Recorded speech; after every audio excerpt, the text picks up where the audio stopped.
गंगा किनारे एक गोड़िया त देवकी पुकारई तो देवकी पुकारई हो गोड़िया गंगा माई के देती जगाई कहित दुख आपन कहित दुख आपन हो नाई गंगा जगई सजवा तही और सबेरवा तो नाय रे सबेरवा हो गंगा जगैया दिया करे रात कहिऊ दुख आपन कहिऊ दुख आपन हो इतनी वचन गंगा सुनिया पुनः उठी बैठैया पुनः उठी बैठाई हो देवकी सोनवाई करे तोहरा नैयर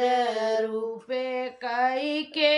वाड़ी लागल रूपे कई के वाड़ी लागल हो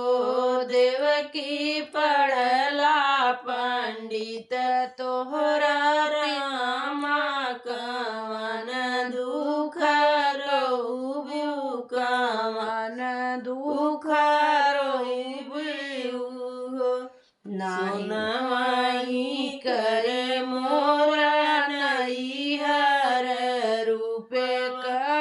के वाड़ी लागल रूपे कई के वाड़ी लागल हो गंगा पढ़ला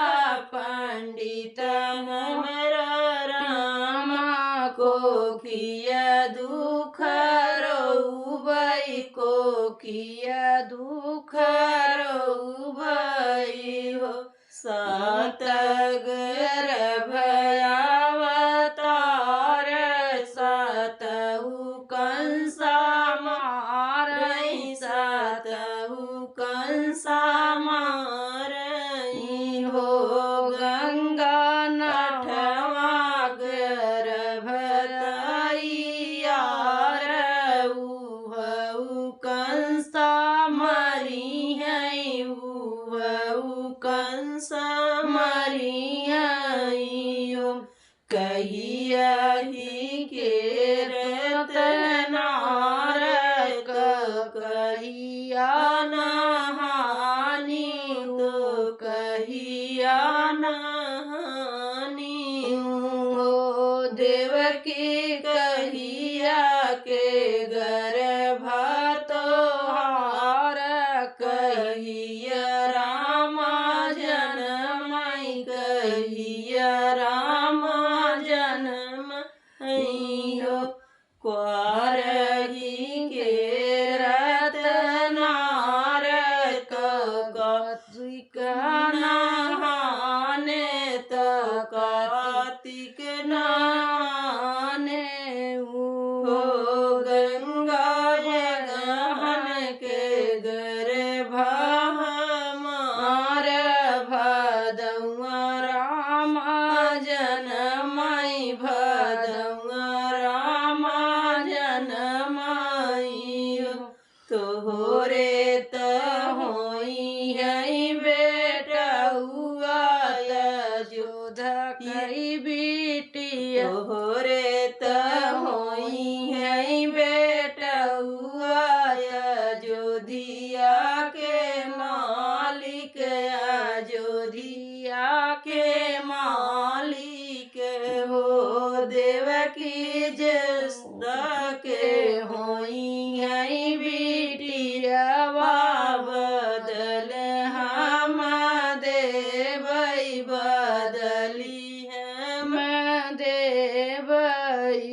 हो बाद में गंगा